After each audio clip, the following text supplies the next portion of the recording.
tila naiinis na ang bansang China sa karibal nitong bansa na Japan dahil sa tuloy-tuloy nitong pagbibigay sa suporta sa mga bansang may duwaan nito sa South China Sea, lalong-lalo na sa mga kapitbahay nito tulad na lamang ng Malaysia, Republic of Taiwan, Pilipinas, Vietnam at ng Indonesia. Halimbawa na lamang ang isang kasunduan sa pagtatanggol sa pagitan ng Maynila at Tokyo na magkakabisa na sa susunod na buwan na magpapasulong sa isang bagong yugto ng pagkipagtulungan sa seguridad na naglalayong pausayin ang pagsasanay sa militar sa lupain ng Pilipinas kasama ang mga tropa ng Japan Maritime Self-Defense Force. Nagpalitan ng diplomatic notes ang mga opisyal ng Pilipinas at Hapon noong Martes bago ang pagsasaaktibo nito ng Reciprocal Access Agreement.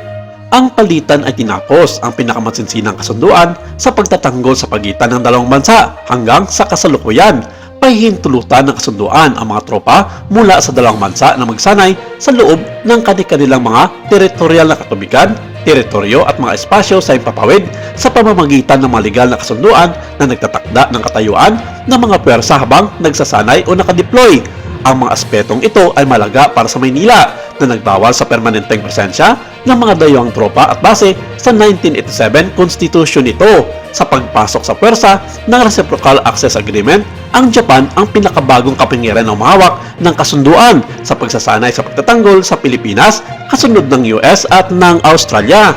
Pinalakas ng Tokyo ang pakikipagtulungan nito sa pagtatanggol sa bansa na sa Timog Silangang Asya sa gitna ng tumataas sa tensyon sa South China Sea na nagmumula sa pag-aangkin ng teritoryo ng Beijing. Ang pwersa ng Maynila ay binigyan ng mga Japanese cutter at radar para magpatrolya at subaybayan ang pinagtatalungan ng tubig. Ang Pilipinas din ang unang tumanggap ng opisyal na tulong sa seguridad ng Japan, isang programa sa pagpapautang ng tulong sa pagtatanggol para sa mga bansa sa buong Indo-Pacific region na nakatuon sa pagpapausay ng mga kakayahan sa kamalayan ng maritime domain. Ang balangkas ng Reciprocal Access Agreement ay nagpapalakas sa interoperability sa pagitan ng mga pwersa ng dalawang bansa at nagpapatunay sa kahandaan ng tiyak na tumugon sa mga umuusbong na hamon at pagkakataon.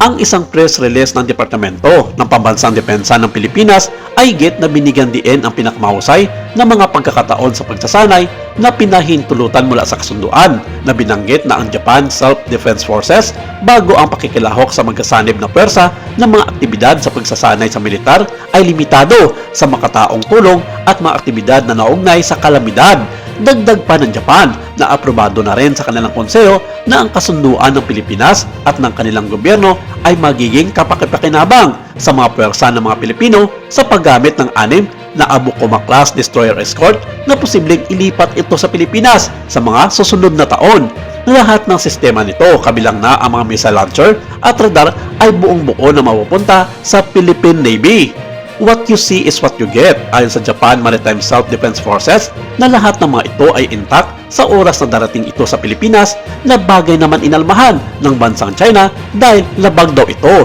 sa United Nations Article 9 Post-War Constitution na nagbabawal sa Japan na mag-export ng mga nakamamatay na gamit militar tulad na lamang ng mga missile sa mga kaalyado nito. Gumagawa lang aniya ng mga provokasyon ang bansang Japan upang udyukan ang mga kaalyado nito tulad na lamang ng Pilipinas na makipagsagupaan sa kanila, lalong-lalo na sa South China Sea. Pero hindi ito kinatigan ng Japan dahil ayon sa kanila, isa lamang itong pandepensa sa kanilang mga kaalyado na patuloy na inagrabyado ng mga malalaking bansa tulad na lamang ng komunistang bansa na China. Samantala, iniulat ng Janes na ang Indonesian state-owned shipbuilder na Pitipal ay naharap sa pagkantala ng kanilang paghatid ng dalawang bagong barko na Landing Platform Docks o LPD sa Philippine Navy.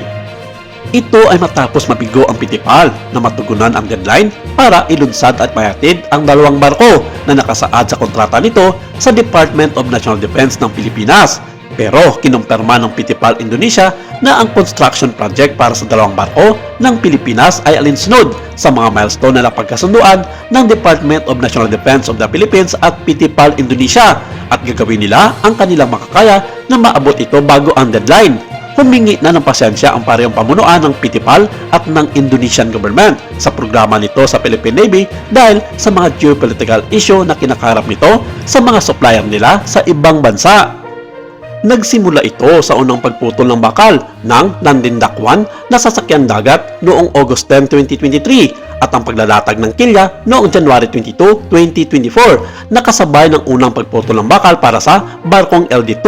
Ito ay nagpapakita ng magkatulad na pag-unlad at ang pangako ng Pitipal sa pagkumpleto ng parehong mga order bago pa darating ang deadline. Sa panahon ng proyekto, ang mga teknikal na pagsasaayos ay ginawa dahil sa pandaigdigang geopolitikal na mga kondisyon na nakakaapekto sa supply chain at proseso ng production. Ang mga pagsasaayos na ito ay tinalakay sa panig ng Pilipinas at ginawang formal sa isang legal na may bisang kasunduan.